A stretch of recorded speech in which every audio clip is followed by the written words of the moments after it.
There are going to be many benefits with having a proper warm-up. Number one, we will increase our blood flow, contributing to us getting more oxygen to our muscles. The other thing is we will lower our chances of getting injured, which is a really beneficial thing in having a steady progress throughout your journey. We will also enhance our performance, meaning that our workout will be more powerful. Last but not least, we will increase our range of motion in our muscles, which is really beneficial, not only in calisthenics, but for all training that we're gonna perform. I will therefore teach you how to make use of all of these benefits with the most efficient warm-up. First off, we want to start with some heart rate increasing exercises. This can be doing some running, it can be rope skipping, some cycling, or something similar with relative low intensity. Do these exercises for about 5 to 10 minutes, and after that your blood flow should be significantly increased. Now we want to activate our nerve system and also the specific muscles involved in the front lever. First up, we have the lats. It's this chunky muscle on the back. We want to make sure it's warmed up. The first exercise we can perform that requires no equipment is the arm circles. And focusing on opening up the chest, squeezing your arms backward when we're in this position, because that's where we'll activate our lats the most. Stepping it up a notch, we can use a resistance band and perform lat pulldowns. In this case, we fasten it in something above you. You will grab the band, lean slightly forward, pull backwards. Straight arms, only using our lats. Next up, we want to target the retraction, or more so the scapulas, which is allowing the retraction. And it's the front lever where our shoulders want to be back and down.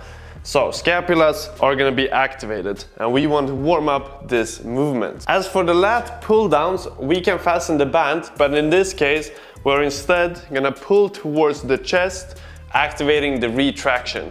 If you don't have anything to fasten the band in, we can do standing rows. So you step onto the band, push your chest forward, and we do rows here. And a warm-up routine that doesn't require a resistance band is the Australian scapula pull-ups. So we start in this position, locked arms, and only activating the scapula for the retraction. Moving on to the next part is going to be the core, and I'm not only talking about the abs, I'm also talking about the lower back, which is a crucial part in the front lever. So let's do a few drills that is going to warm up those parts. First up, we have the banded deadlift. Take a band and stand on both sides. For this one, you might need to take a slightly thicker band than for the other exercises. And if your underwear isn't getting stuck in between your glutes on each rep, you're doing it wrong. Both the glutes and the core should be tightened. Moving on towards the abs, we have hanging knee raises. Have full lockout, bend your knees and go up slightly more than 90 degrees and then come back down. Last exercise is gonna be one leg hip thrusters. We will have one leg straight, one leg bent, and do hip thrusters from this position. Really focusing on squeezing the core and the glutes. Moving on to the wrists, we will start off with resistance band curls. So fasten it in something, just the door works fine. And there's two ways we can do this. First one is the outward rotation, targeting the outside of our forearms. And the other way we can do it is the opposite, and this time training the inside. If you only have access to the floor, there's two drills that is going to help you a lot for the wrists. The first one is wrist push-ups. So you can stand on your knees, doing push-ups with the wrist, keeping the fingers in the ground. Or if this is too easy, you can stand up on the feet and perform the same drill.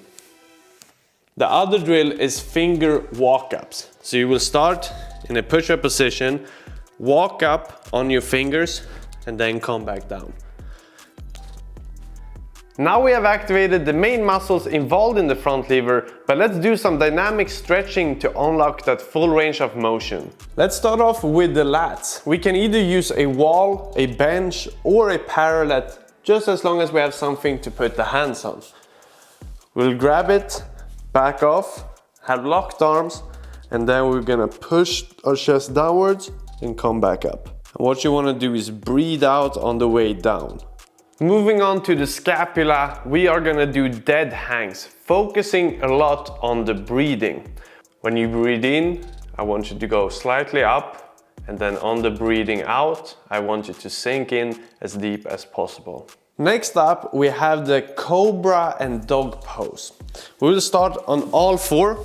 We'll open up our chest, pushing our hips forward. And when we're exhaling, we will enter the position. For the wrists, we have forward and backward leans.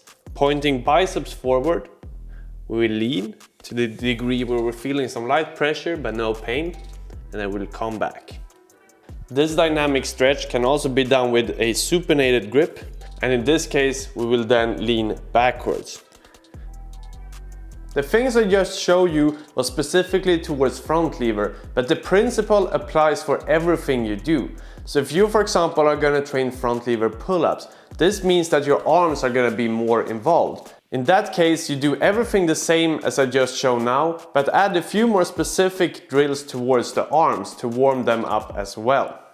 Start with some heart rate increasing exercises. Move on to some specific muscle targeting for all the muscles that are going to be involved in your workout. And then wrap it up with some dynamic stretching.